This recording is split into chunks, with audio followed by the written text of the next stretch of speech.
हमारे मोहल्ले में एक नए पीर साहब आए हुए थे जिन्हें सब लोग बहुत ज़्यादा इज्जत दे रहे थे। कोई उनके हाथ चूमता, कोई उनके आगे झुककर खड़ा हो जाता, कोई उन्हें कपड़े देता, कोई उन्हें बहुत पैसा देता, कोई उनकी दावत करता। और जिस घर में वो रुकते थे तो लोग अपने आप को बहुत भाग्यशाली समझते थे। वह जिस घर में जाते थे उस घर में भूत प्रेत का साया बताकर उस घर की झाड़ फूँक किया करते थे। मुझे ये बात बहुत खलती थी।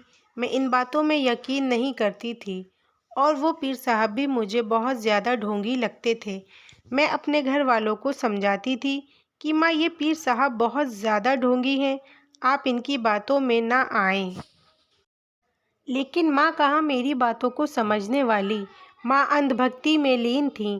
एक दिन पीर साहब हमारे घर में आए और ज़ोर-ज़ोर से चीखने लगे कि आपके घर में बहुत बड़ा साया है, जिससे आपके घर में बहुत परेशानियां हैं। आप घर में झाड़ फूँक करनी पड़ेगी, तभी बाधा दूर होगी, जिसके लिए मुझे एक रात आपके घर में रुकना होगा। हमारी माँ तो मानो बहुत खुश हो गईं और पापा भी कहने लगे, ये तो हमारी खुशकिस्मती है कि आप हमारे घर पर रुकेंगे। मुझे मन ही मन बहुत गुस्सा आ रहा था। मुझे उस पीर की नज़रें अच्छी नहीं लग रही थीं। वो एकदम अय्याश किस्म का पीर था। मैंने पापा से कहा कि आप उन्हें अपने घर पर मत बुलाओ। माँ पापा मेरे ऊपर बहुत गुस्सा करने लगे और उन्होंने मेरी बात नहीं मानी और उन्होंने पीर साहब को हमारे घर में रुकने की इजाज़त दे दी। मैं माँ पापा से बहुत गुस्सा थी, इसलिए मैं अपने कमरे में जाकर सो गई। शाम का वक्त हुआ। हमारे घर में पीर साहब के आने की तैयारियां चल रही थीं। हमारे घर में बहुत ही अच्छे अच्छे खाने बनाए जा रहे थे। घर में नई नई चादर बिछाई गईं। कुछ देर बाद पीर साहब भी हमारे घर में आ गए और कहने लगे, अब आपके घर में सारी परेशानियां दूर हो जाएंगी। मैं उनको देखकर मन ही मन बहुत गुस्सा कर रही थी। मुझे पीर साहब से ज़्यादा माँ पापा पर गुस्सा आ रहा था। मुझे उनकी नीयत साफ नहीं लग रही थी। उस पीर ने मेरी तरफ देखा, फिर उन्होंने मेरे माँ पापा से कहा कि आपकी बेटी के ऊपर चुड़ैल का साया है। मैं झाड़ फूँक के साथ आपकी बेटी का भी इलाज करूँगा। आप अपनी बेटी को रात में मेरे कमरे में भेज देना। मेरे माँ पापा खुशी खुशी तैयार हो गए और मुझे पीर की नीयत साफ नज़र आने लगी। मैंने माँ पापा से मना किया, मगर उन लोगों ने मेरी बात नहीं मानी। रात को मैं पीर साहब के कमरे में गई।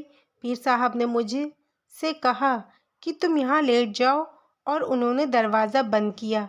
थोड़ी देर पड़ने के बाद, झाड़ फूँक के बाद, उन्होंने मुझे पानी दिया और कहा, ये पी लो। मैंने वो पानी पिया। उसके बाद मुझे होश नहीं था कि मैं कहाँ हूँ। उस पीर ने मेरे पानी में कुछ मिला दिया था। वो पीर धीरे धीरे मेरी तरफ को बढ़ा। वो मेरे जिस्म को ऐसे निहार रहा था जैसे कोई भेड़िया अपने शिकार को देखता हो। उस पीर ने मेरे हाथ को पकड़ा। ये सारा नज़ारा मेरी माँ कैमरे में देख रही थी, जो मैंने पहले से ही कमरे में लगा रखा था। इतने में दरवाज़ा खटखटाया गया। जैसे ही उस पीर ने दरवाज़ा खोला, मेरी माँ ने उसके ऊपर लाठियों की बरसात कर दी। मेरे पापा भी वहाँ आ गए। पुलिस को बुला लिया गया और उस पीर को पुलिस के हवाले कर दिया गया। मेरी माँ ने मुझे सीने से लगा लिया। रात में कमरे में जाने से पहले मैंने अपनी माँ को कैमरे वाली सारी बात बताई थी और वो मेरी बात को समझ गई थी। मेरे माँ पापा ने मुझसे माफ़ी मांगी और वो अपनी गलती के लिए बहुत शर्मिंदा थे। पुलिस वालों ने भी मेरे माँ पापा को कहा और मोहल्ले वालों को भी समझाया कि हमें अपने बच्चों की बातें भी माननी चाहिए। जो चीज़ें हमें नहीं दिखाई देती वो आज के बच्चों को समझ आती हैं। आज आपकी एक गलती की वजह से आपकी बेटी की ज़िंदगी बर्बाद हो जाती। माँ पापा को अपनी गलती का एहसास हो चुका था और मोहल्ले वाले भी अपनी गलती को मान गए थे। मुझे इस बात की खुशी थी कि अब वो पीर कभी भी हमारे मोहल्ले में नहीं आएगा। अब वो जेल की सलाखों के पीछे अपनी ज़िंदगी काटेगा।